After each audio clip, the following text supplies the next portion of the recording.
আমি এখানে birthday celebrate করব মানে করব। ম্যাডাম, আপনি একটু দয়া করে বোঝার চেষ্টা করেন। আপনি কি মজা করছেন আমার সাথে? আমি 1 মাস আগে বুকিং করেছি আর আপনি এখন বলছেন cancel. I am sorry ma'am, আপনার অ্যাডভান্সটা রিটার্ন করার ব্যবস্থা করছি।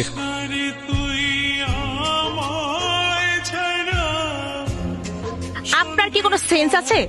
মানে আপনি কি ভাবছেন এই পৃথিবীতে শুধু আপনি একা জন্মদিন করতে পারবেন? এইরকম একটা পাবলিক প্লেস দখল করে কেউ একা একা বার্থডে সেলিব্রেট করে? দেখেন, আপনি এখানে আসছেন বার্থডে সেলিব্রেট করতে, আমরাও ঠিক একই কারণে আসছি।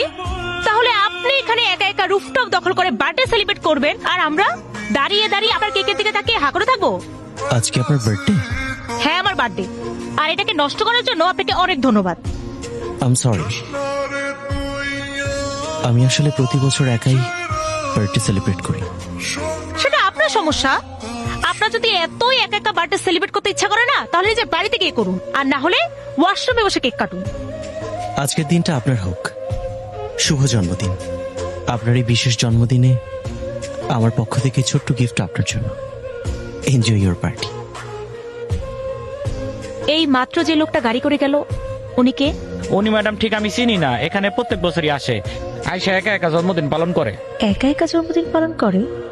ভীষণ অদ্ভুত মানুষ তো। আইনের পোশাক পরে তুমি আইন বিক্রি করছো? ইয়ে মানে স্যার, এই